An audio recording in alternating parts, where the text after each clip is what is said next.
Hey guys, Mr. Short Hitter here. You don't look like a short hitter to me. Got a video today that I think could shave 5, maybe 10 strokes off your score. Okay, so the first thing I'm going to do is I'm going to figure out where the trouble spots are.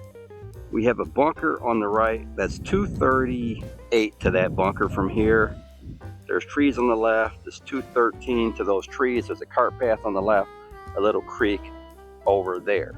So I know that my driver is not going to go 235 in these conditions. So I want to air it towards the right side. I don't want to hit it into those trees, into that creek, or block myself out by those trees. So the first step is going to be to take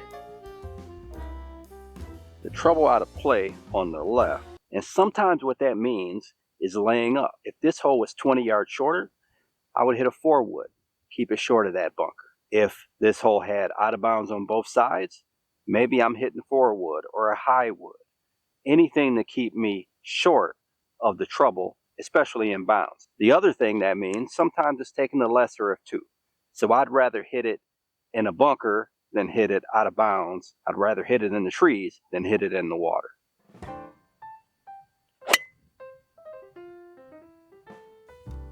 Okay, so we're lucky enough to hit a draw into the fairway. Okay, so let's see what we have here. We have 208 to that flag. This is where I see a lot of players get in trouble.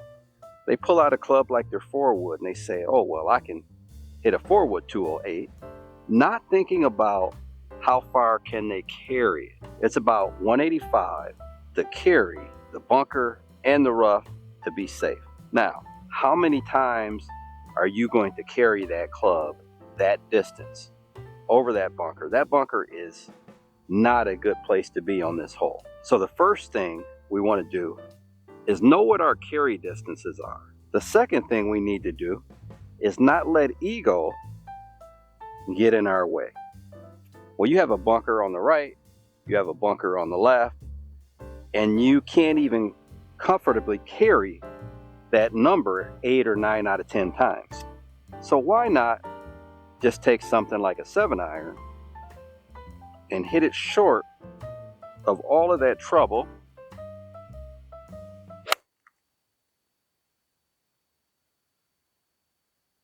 So guys, I was in this golf forum and someone said they hit the driver about 200 yards and they're about a 4 handicap.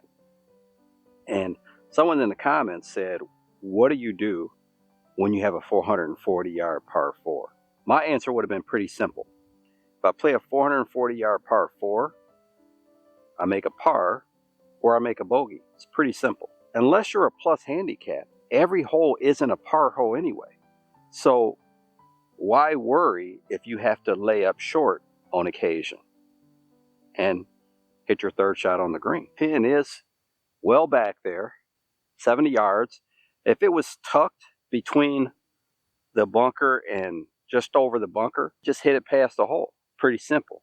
But we got 70 yards, so we are going to hit a 54-degree wedge here and make the best swing we can make.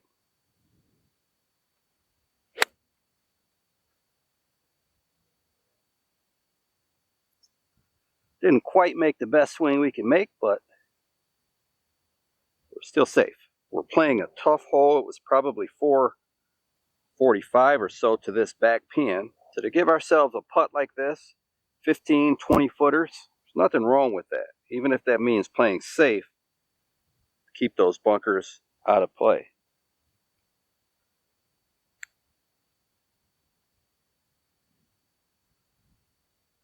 Bogeys don't hurt you. Not playing smart will hurt you. Mr. Short Hitter here. You watch me play some tournaments in some pretty windy weather. You also watch me play golf in some pretty cold conditions. So you can trust me when I tell you that once you hit one of these, it's a used golf ball. Why not buy your used golf balls from the #1 supplier of used golf balls since 1997?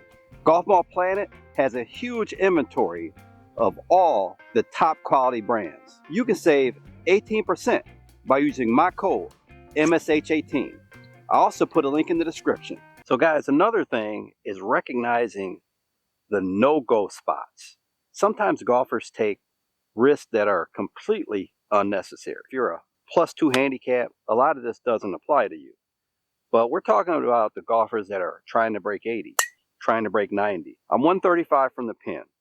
There's a bunker right in front of the edge of the pin. It's 125 to carry that bunker, 127 if you go left. There's another bunker that's so far right you can't even see it from here. 30 yards, 40 yards right of this green, and you're okay. And I will see golfers time after time that see that pin, and you guessed it, shoot directly at that pin. We not only want to take the bunker out of play by taking enough club, but there's no reason to even aim at it. So I'm going to aim this further right. Anywhere right of the flag is okay. If I do happen to pull it, most likely the face is a little shut, so it's going to fly further and take the bunker out of play automatically. So I'm going to hit an 8. I'm playing it right. No unnecessary risk. If I mishit it, it's going to be short with a little easy chip. Pulled it a little towards the flag, and there we go.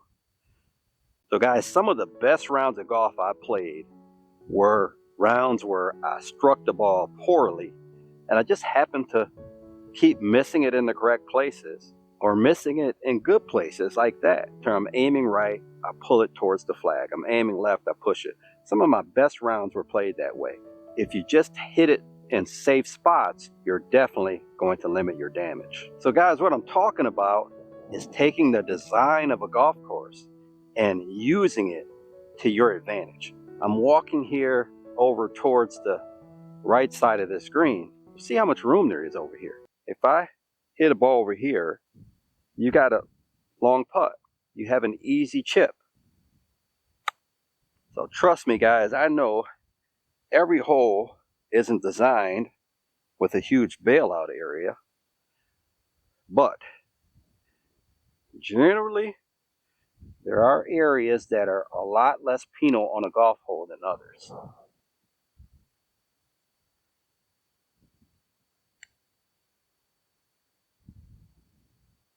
I broke a lot. I think it's also important to develop a fairway finder. If I tee a driver lower and just kind of cut and swing across it, I can generally hit a little cut shot that'll go into the fairway. I also want to develop this forward into a fairway finder. Keep things a little more simple.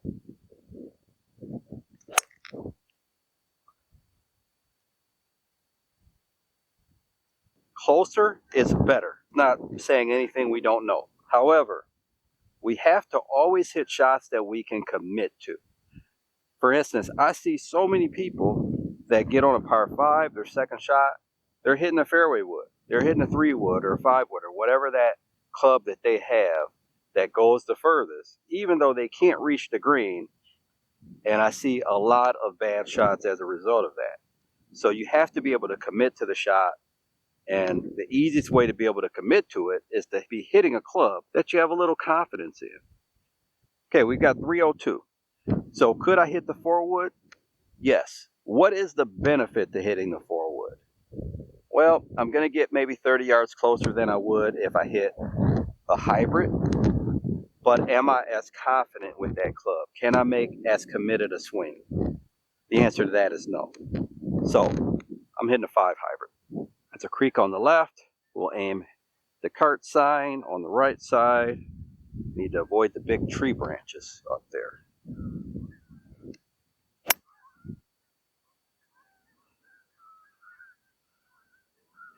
Now, am I going to have a longer approach? Yes, but it was a real stress-free swing because I knew that this club was an easy club for me to hit.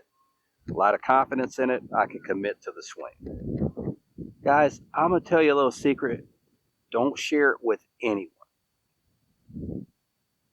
Promise? Golf is about knowing your misses, knowing your dispersion patterns, and adjusting your aim based on that. If I look at this shot here, got 110 to the flag. Now there's a bunker on the right that's at 99 yards, say 103 to get to the flag. We want to adjust our aim based on the no-go spots. If you hit it on the left side of this green, the ball will hit, kick left, and could roll off the green, possibly into the creek if it's firm. So no-go left. Bunker short right, not a good spot because you'll have a tough shot going into that flag back towards that creek. There's a no-go spot on every hole you play. If you can spend 18 holes and stay out of those no-go spots, you got to play decent unless you have a pretty bad short game and are a pretty bad putter. We're going to take pitch and wedge. The wind is blowing right to left, so we want to take the main no-go left out of play. So we're going to aim this a little right of the flag. And the second no-go is the bunker. We'll take a pitch and wedge and hit it firm to get that out of play. So we're taking our 2 spots out of play, and wherever else the ball goes, we can deal with it.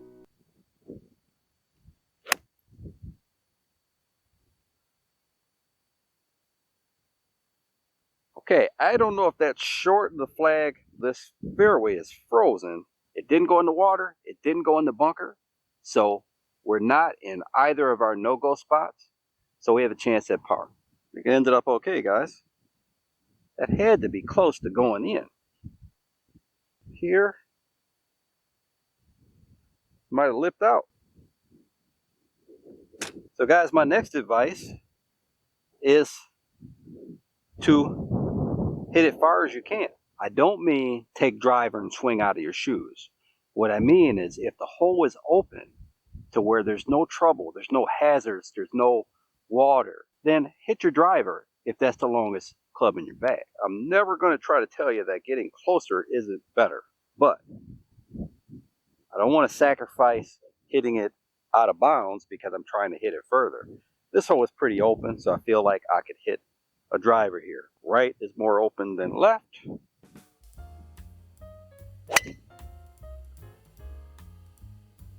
A little left, but I think it's still safe because the hole is pretty open. Wedge shot here, 79 yards, goes downhill a little bit. The green actually funnels to the right. So I will aim a little left of this flag, but I still don't want to play it too far left because there's a bunker over there. We'll go up to 54.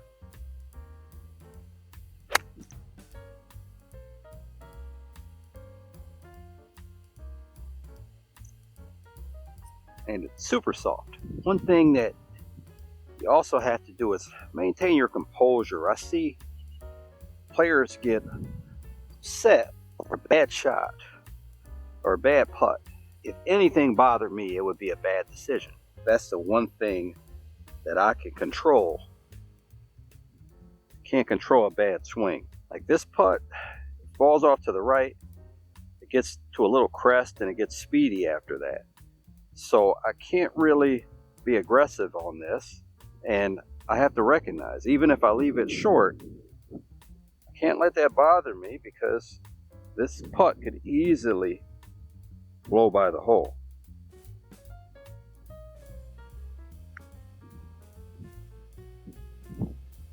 And that was probably going to blow by the hole. Not only are course conditions different every day, but we are different. So we have to adjust, especially when we have a tougher shot, a tougher hole, like this one. This pin is up front, 153, and it's about 153 to carry the water if I go right. So the green is pretty wide. There's a bunker left. I don't like that bunker. I obviously don't like the water. I don't feel like I'm swinging very well today.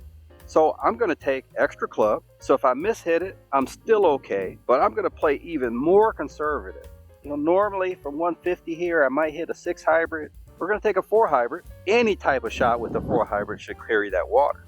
The key is to remember, even though I have extra club, I still want to swing at it.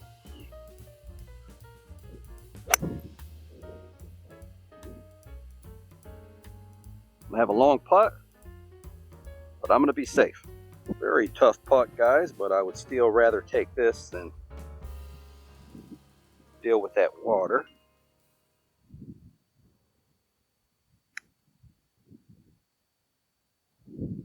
Go, go, go.